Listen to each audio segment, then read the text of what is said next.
আমার পিছনে যে জাহাজটি দেখতে পাচ্ছেন, এটি একেবারে কিনারে এসে পড়েছে। পানি কমে যায়, জাহাজটি আর ফেরত যেতে পারতেছে না।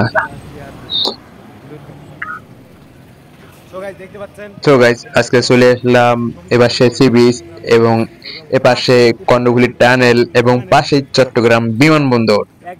তো এক ডালে তিন পাখি শিকারের মতো একটি স্থানেই তিনটি ভ্রমণের জন্য তিনটি ট্যুরের জায়গা পেয়ে গেলাম। So guys, let's go.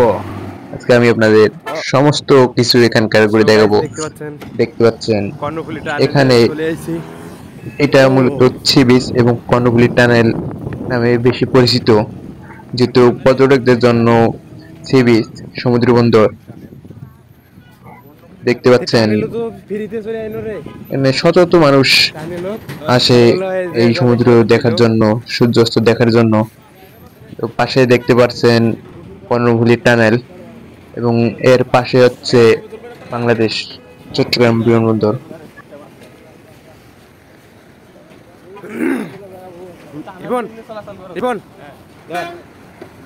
আসলে এখানে এসে অনেক ভালো লাগতেছে এবং দেখতেই পারছেন যে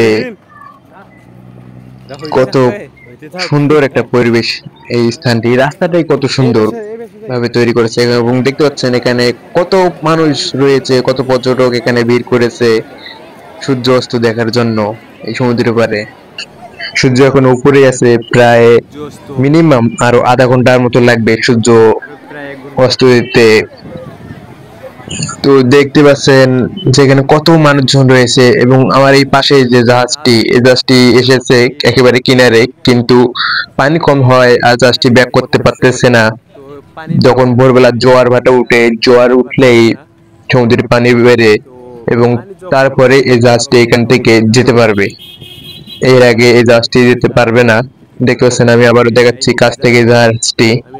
জাহাজটি হয়তো কোনো মালামাল নামানোর জন্য এসেছিল এই কিনারে। তো আপনারা প্রিয়জনদের নিয়ে ঘুরতে আসবেন। আমাদের ভিডিও ভালো লাগলে পেজটি ফলো করে পাশে থাকবেন। ধন্যবাদ।